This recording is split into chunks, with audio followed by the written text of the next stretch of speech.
Hello everyone, welcome back to my channel, and today we're going to be going through the 10 books that I have on my priority TBR for the new year. So, number one, there's a lot of noise. This is the only way you're getting this video, so sorry. Number two, this will probably be my last video of the year. I'm not 100% sure, but I think it is, so also, it's only a couple days after Christmas, so Merry Christmas and Happy New Year for a couple of days. Hello, so just a note, because I constantly in this video, I keep saying things like last video of the year, and that's because I had every intention of editing this and posting it before the end of the year, and I didn't do that. So Happy New Year, first video of the year, I guess. Anyway, so I'm working for the next weekish, and like basically no time to film or edit, which is why I once again kind of stopped posting this past week or so, but I am hoping to be back at it by maybe the 9th, and I'm kind of debating two things, like having like 3-ish uploads a week for like the rest of January, so like the last 3 weeks of it, or just like doing a week of like videos every day. So like my surprising and disappointing, worst, best, stats, ranking every book, and what's the other one I always do? Oh, I also have like a series tracker that I want to go through, and then like, you know, end of year book haul. So like that's 7 videos that I definitely have. So let me know which you would prefer. Would you like just like a whole week, like the 9th to the 16th of like a video every day, or would you prefer like if I did like 3 videos a week until the end of the month? Tell me what you would prefer, and Happy New Year to you all.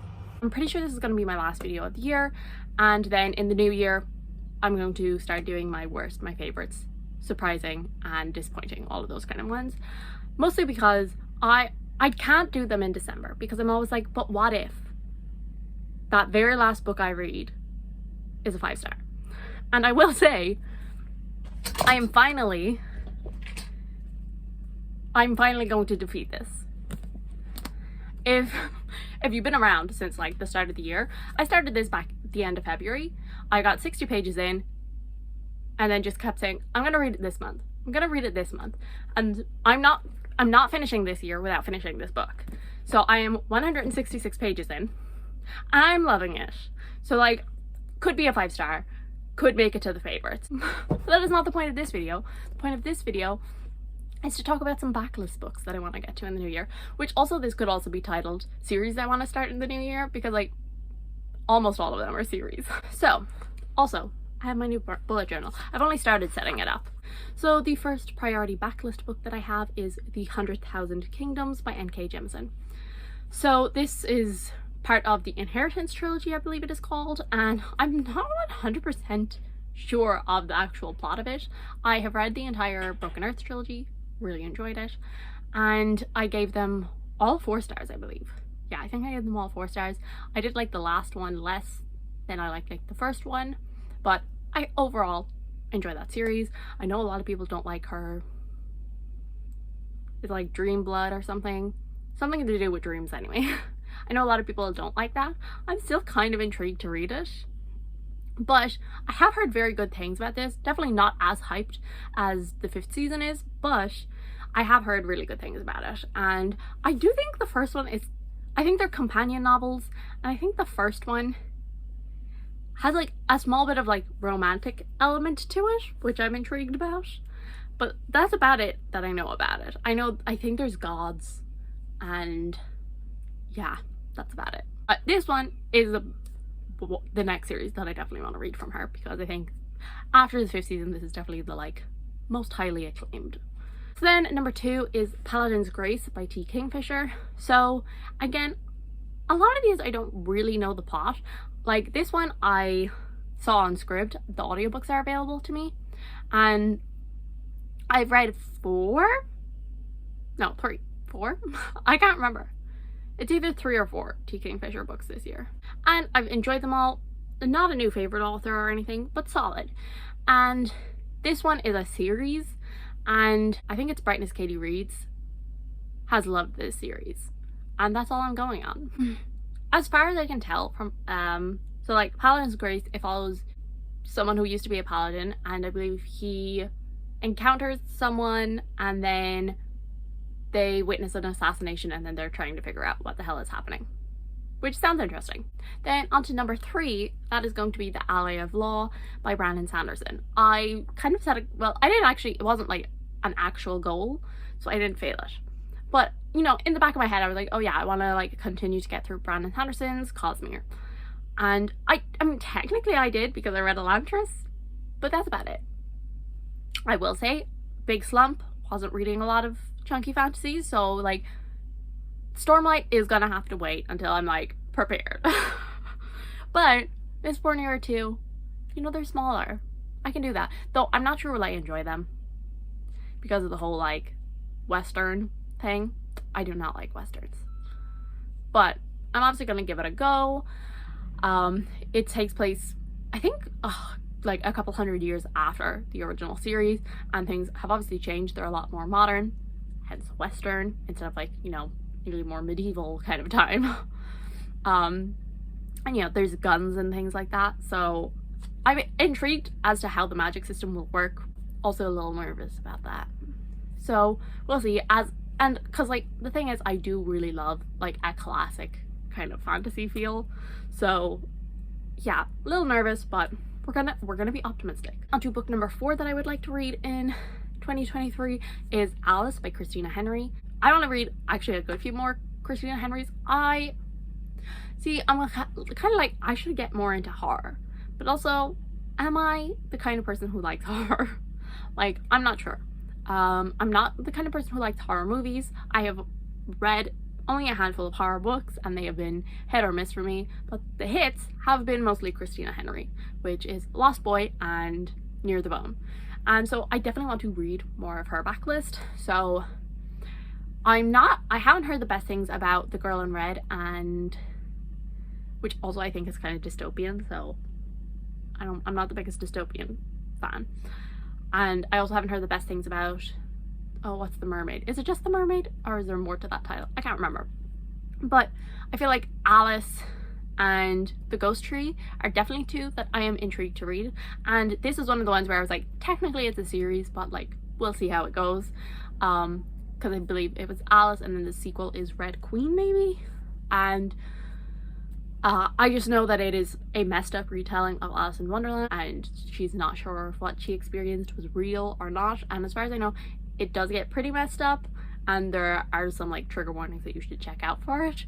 I don't personally need them, so like I don't know them off the top of my head, but you know, approach with caution. So then number 5 that I want to read is a book that has been so hyped up this year, and I have been dragged along. I'm like, okay, I'm intrigued, and that is Legends and Lattes. Okay, I'm not sure I'm a cozy fantasy kind of person, but I think I could be. In fairness, I can read almost any type of fantasy. I like to think that I'm a certain kind of reader, but I'm realizing that maybe, just maybe, I am as long as like 3 or 4 elements of it are really good and nothing is terrible, I will enjoy it. So like, I'm like, cozy fantasy, probably not. It probably doesn't have like a super in-depth plot. So, but that's okay with me as long as the other elements are good. So that's why I think it'll work for me. I haven't told you what it's about. It's about an orc who was a mercenary and is kind of just got fed up of that life, and so wants to make a coffee shop, but nobody in this fantasy world really knows what a coffee shop is. So she kind of also has to convince people to try coffee. So then number 6 is The Bone Season by Samantha Shannon. So also, I don't actually have any of them physically with me, though all of the ones actually I have previously mentioned I do not own, despite the fact I want to get through my physical TBR, but we're just gonna ignore that. So The Bone Season, I think Christy got it for me for my birthday. Yeah, I think so. And only a couple of months ago, Christy actually read it and adored it. She has not stopped on about it. She really loves that book. And I think she didn't like the sequels as much, but she really loved the first book. So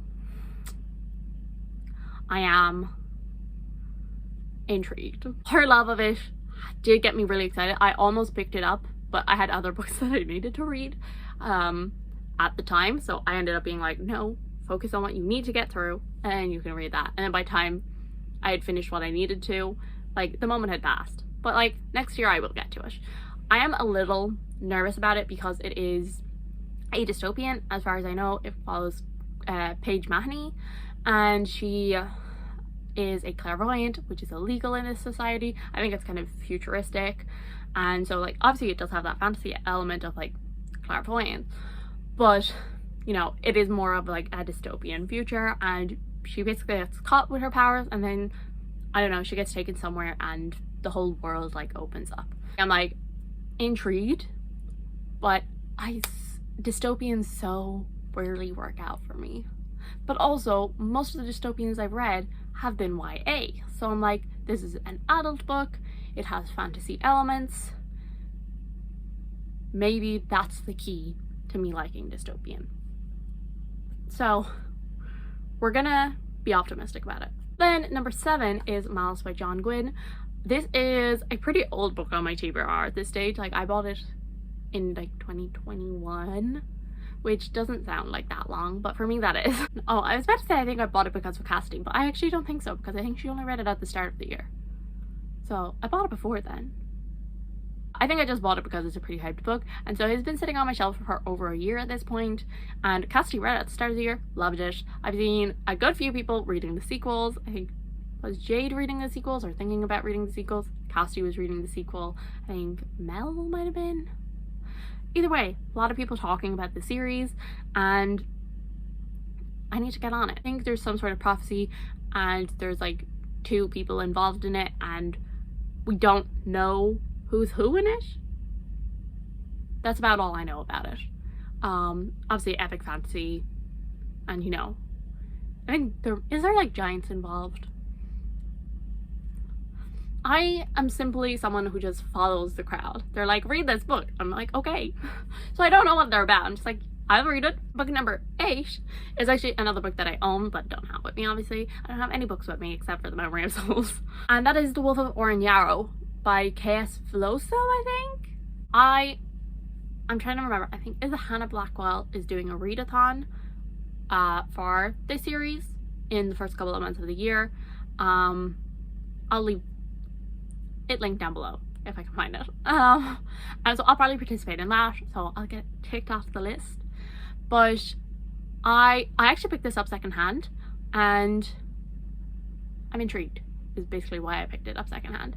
And it does sound pretty unique because it follows, like, she's not obviously old, but she's an older character, and she's a mother, and she's a queen, and I think her husband left, and it was supposed to be like a political marriage. He left, and now, you know, however many years later, she is going after him because I think political climate is not good.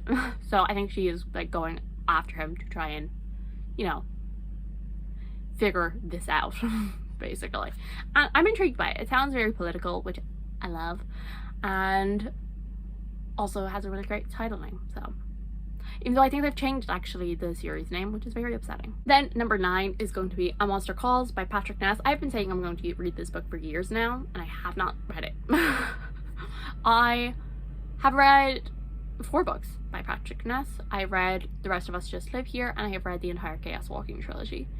This book is very different from them. It is a book that follows a young boy, or youngish anyway, and he keeps getting visited by a monster, and every night I think the monster ends up telling him a story, and it's very sad. That's all I know about it, and it is so well loved. Like, people adore this book, which is kind of scary because what if I don't love it? But also, what if I do love it and it makes me cry? I don't really want that. So then, one last book, and this one is going to be The Blade Itself by Joe Abercrombie.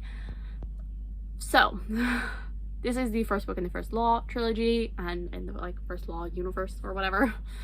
So I'm obviously want to read this. I mean, it's been kind of like, you know, I've been thinking about it for a while, but a while ago, they mentioned in one of like the catch-up book club that they're like, maybe that could be one of the next picks. And so I kind of held off because I was like, will it be the next pick? And it is. I was about to say I read the entire of the Realm of the Elderlings with them, but I still haven't finished the last 2 books because I just can't. But I did start at the very beginning of Elderling Along. So like, I think that was like March 2020. And so I'm gonna do it again, hopefully. And I am a little nervous because this is grimdark. I haven't read a lot of grimdark. Obviously, like, if I'm not going to enjoy the series, I'll just like be like, okay, well, I'm not reading anymore. But I am going to give it a go. I don't know a lot about the series except for the fact that it follows a bunch of morally great characters doing probably sketchy stuff, let's be honest. So yeah, so those are the 10 books that I want to read in 2023. I mean, obviously I want to read more than that because I have like my whole anticipated list, and I have those, and I have like all of my physical TBR that I already own. So like, your girl has a lot of books she wants to read and not enough time. As I said, most of them are series. So, which again, it like kind of goes against my goal of like, hey, get that currently reading series number down a bit. And I'm like, or I could just add like 9 more into it. But oh well. So thank you guys so much for watching. I do hope you enjoyed. If you did, subscribe, and I will see you all in the next one. Bye.